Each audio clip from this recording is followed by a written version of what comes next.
महाराष्ट्र में एक बार फिर बज रहा बागेश्वर सरकार का डंका। नाना पटोले और श्याम मानव हुए लापता। उनके घर में उन्होंने कहा था कि वो आएंगे नहीं, आएंगे तो देखा जाएगा। हम तो कल इंतजार करते रहे तो कोई बिना बाल वाला टकला तो दिख जावे। मुंबई की धरती से पंडित धीरेन्द्र कृष्ण शास्त्री के ललकार का असर। महाराष्ट्र से गायब हुए सनातन विरोधी।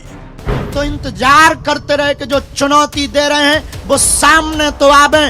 उनको गीला करके ना भेजें तो कहना हम ऋषि परंपरा के सेवक हैं। बागेश्वर सरकार के दिव्य दरबार में उमड़ा जनता का सैलाब। बाबा की एक झलक पाने को बेताब हुए भगवा प्रेमी। बाबा के मुंबई वाले दरबार से सनातन विरोधियों में मचा हाहाकार। अब हिंदू राष्ट्र का विरोध करने की नहीं बची किसी की औकात। मुंबई में सजे बाबा के दरबार में कैसे उमड़ा भक्तों का रेला। बाबा के दर्शन के लिए पागल हुए सनातन प्रेमी। आखिरकार कहां गए सनातन विरोधी नाना पटोले और श्याम मानव। बाबा को वो चैलेंज जो उन्होंने पूरा कर दिखाया। देखिए किस तरह से कलयुगी चिरकुटों की वाट लग रही है। देखिए इस रिपोर्ट में। महाराष्ट्र में एक बार फिर बागेश्वर सरकार ने हुंकार भर दी है। पंडित धीरेन्द्र कृष्ण शास्त्री का जलवा मुंबई में कायम है।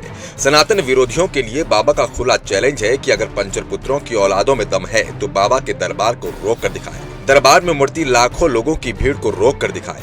बाबा की दहाड़ के बाद आलम यह है कि बाबा के विरोधियों की गिग्गी बनने लगी है। सनातन विरोधियों के बैग पैक हो चुके हैं और विरोधी लापता है। ऐसा लग रहा है कि सनातन विरोधियों को अब अपनी औकात समझ में आ चुकी है। तो वहीं बाबा ने तो जो बोला था वो कर दिखाया। वैसे भी बागेश्वर महाराज हमेशा कहते हैं कि हम अपनी जुबान के पक्के हैं और जो बोलेंगे वो जरूर करेंगे। बाबा ने अपनी इसी बात को सच कर दिखाया है। दूसरी तरफ महाराष्ट्र में बाबा का भव्य दरबार सज चुका है।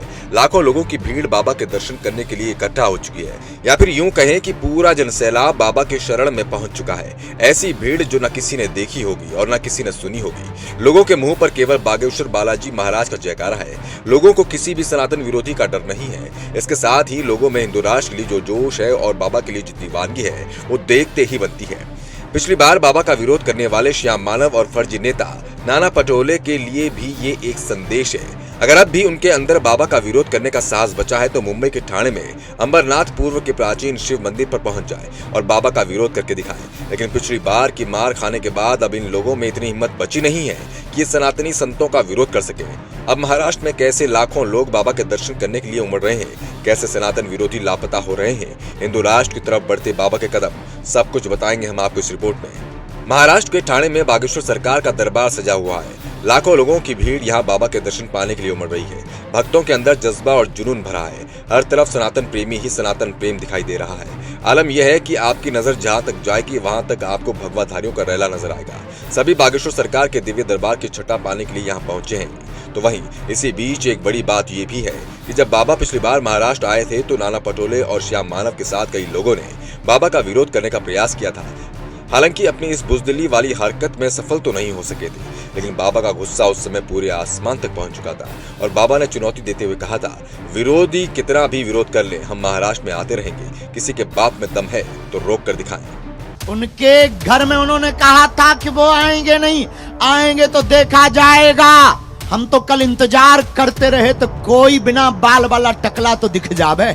तो देखा मित्रों, आपने किस तरह से बाबा ने अपने चैलेंज पूरा कर दिखाया। इतना ही नहीं, खुद को बहुत बड़ा समाज सेवी समझने वाले श्याम मानव को तो बाबा ने ऐसा आईना दिखाया था, उसकी 7 पुश्ते याद रखें। तो इंतजार करते रहे कि जो चुनौती दे रहे हैं वो सामने तो आवे। उनको गीला करके ना भेजें तो कहना हम ऋषि परंपरा के सेवक हैं। अब इस दहाड़ के बाद श्याम मानव और नाना पटोले का लापता होना तो लाजमी है ही। दरअसल इन लोगों की कोशिश थी कि किसी तरह से बाबा का विरोध करेंगे और शांति दूतों के बीच फेमस हो जाएंगे। इन लोगों के अंदर पैठ बनाकर इन्हें वोट बैंक की जगह यूज करेंगे। लेकिन यहाँ पूरा मामला उल्टा ही पड़ गया, क्योंकि इन्होंने बाबा को आम साधु संत समझने की गलती कर दी थी। इन्हें ये पता नहीं था कि बाबा शास्त्र और शस्त्र दोनों की विद्याओं में पारंगत है और अब ये नेता अपना मुंह छिपाए फिर रहे हैं। अब आपको क्या लगता है, क्या बाबा का दरबार लगने के बाद इन लोगों को अपनी औकात समझ में आ चुकी होगी? क्या इन लोगों की हिंदू विरोधी हरकतें अब बंद हो जाएंगी? क्या बाबा जो कुछ भी बोलते हैं वो अपनी हर बात पर खरे उतरते हैं? आप अपनी राय कमेंट बॉक्स में जरूर लिखें। आपकी राय हमारे लिए बेहद कीमती है। पब्लिक दर्पण न्यूज के लिए ठाकुर राहुल यादव की रिपोर्ट।